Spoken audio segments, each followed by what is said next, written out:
The night I sat at the wrong table was supposed to be forgettable, another small embarrassment to stack on top of a year already heavy with quiet failures.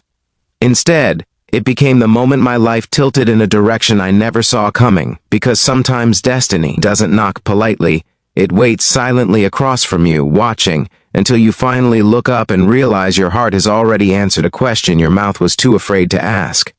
Before the story unfolds any further, if you believe in kindness, in second chances, and in the quiet miracles that happen when strangers choose to truly see each other, please take a moment to like this video, comment your thoughts, share it with someone who needs hope tonight, and subscribe to the channel. Your support helps stories like this reach hearts that need them most. I arrived early at a small cafe in Portland, Oregon. One of those warm, dimly lit places with mismatched chairs, old wooden floors, and the smell of coffee soaked deep into the walls. My blind date had been arranged by my cousin Rachel, who insisted I needed to start living again instead of hiding behind work and routine. I told myself this was just one evening, one coffee, one polite smile, and then I'd return to my carefully controlled solitude. My instructions were simple: look for a woman in a green sweater, sitting alone, reading a book. My nerves did the rest. I scanned the room, saw a green sweater, a woman sitting by herself, and before doubt could slow me down, I sat. I didn't notice the book was missing. I didn't notice her eyes lift in surprise. I didn't notice anything except how tired I felt of being alone. For a few seconds, neither of us moved. The cafe hummed around us, cups clinking, low laughter drifting from other tables, rain tapping softly against the windows. She studied me in a way that felt unsettling but not unkind, as if she were reading something written behind my face. I realized then that this woman, her name, I would later learn, was Hannah, was not waiting for a blind date at all. She was waiting for courage. She had come here to sit alone because loneliness felt safer in public places. When I finally apologized and tried to explain, she smiled in a way that made the room feel smaller, quieter. She didn't ask me to leave. Instead, she observed me calmly, deeply, and said something that would echo in my chest long after the night ended. She told me that my eyes looked like they were searching for permission to stay. I had every reason to stand up and walk away. The rules said I was at the wrong table, with the wrong person, at the wrong time. But life has a way of breaking its own rules when it senses two broken people are about to collide in the best possible way. I stayed. Not because it was logical, but because, for the first time in months, someone had noticed the exhaustion behind my smile. My name is Matthew, and until that night, I had been carrying the quiet weight of a failed marriage, a house that echoed too loudly, and dreams I no longer trusted myself to believe in.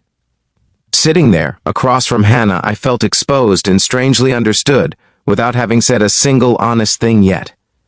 We talked, not in the neat surface-level way strangers usually do, but in careful, unguarded layers.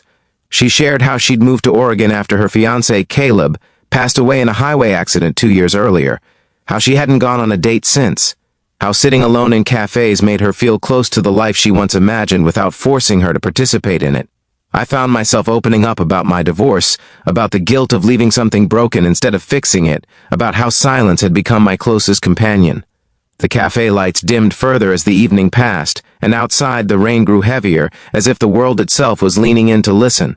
The challenge wasn't the conversation, it was the fear underneath it.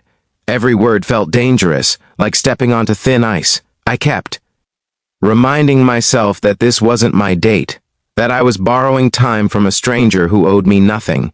Yet Hannah didn't rush me. She didn't fill the pauses. She let the silence exist, and in that silence something fragile and hopeful took shape. When my phone buzzed with a message from Rachel asking how the date was going, I didn't answer. I couldn't explain that the wrong table felt more right than anything I'd planned in years. Eventually I did stand up, knowing I had already stayed longer than courtesy allowed. I expected her to nod politely, to let the moment dissolve into a story we'd both tell someday about a strange brief connection. Instead, she thanked me for sitting down. She said the night felt lighter because I had. That simple acknowledgement followed me out into the rain, into my car, and all the way home. I went to bed replaying the way she looked at me, not with expectation, not with pity, but with recognition, as if she had seen a version of me I'd forgotten existed. Days passed, then weeks. I returned to the cafe more than once, sitting at different tables, pretending I was just another customer. I told myself I wasn't hoping to see her again, but my heart knew better. When she finally walked in one late afternoon, wearing a blue coat this time, the relief nearly knocked the breath from me. She smiled when she saw me, not surprised at all, as if she'd known we weren't finished yet. From then on, we built something slowly, carefully, like people who understood how easily things could shatter if rushed. Walks along the river, shared meals, long conversations about faith, grief, forgiveness, and the strange ways God sometimes rearranges our plans without asking permission. The real struggle came when fear resurfaced, as it always does. I pulled back, convinced I would eventually hurt her or be hurt again. Hannah sensed it, not with accusation but with quiet sadness. She reminded me gently that staying scared was still a choice, that love, real love, required showing up even when your hands trembled.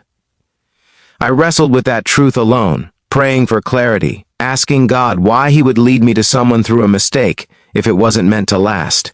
The answer didn't come as a voice or a sign, but as peace when I imagined walking away, and the unbearable weight that followed that thought. I chose to stay, not perfectly, not bravely every day, but honestly. Months later, sitting at that same cafe, the table that once felt like an error now felt sacred. We laughed more easily. We spoke of the future without flinching. I realized then that some blessings don't arrive wrapped in certainty. Some arrive disguised as accidents, testing whether you're willing to trust what your heart recognizes before your mind catches up. Before this story ends, if it has touched your heart even a little, if it reminded you of a moment when life surprised you in a quiet, beautiful way, please like this video, share it, and let us know in the comments. Your engagement tells us these stories matter. And just before the ending, I want to ask you something special.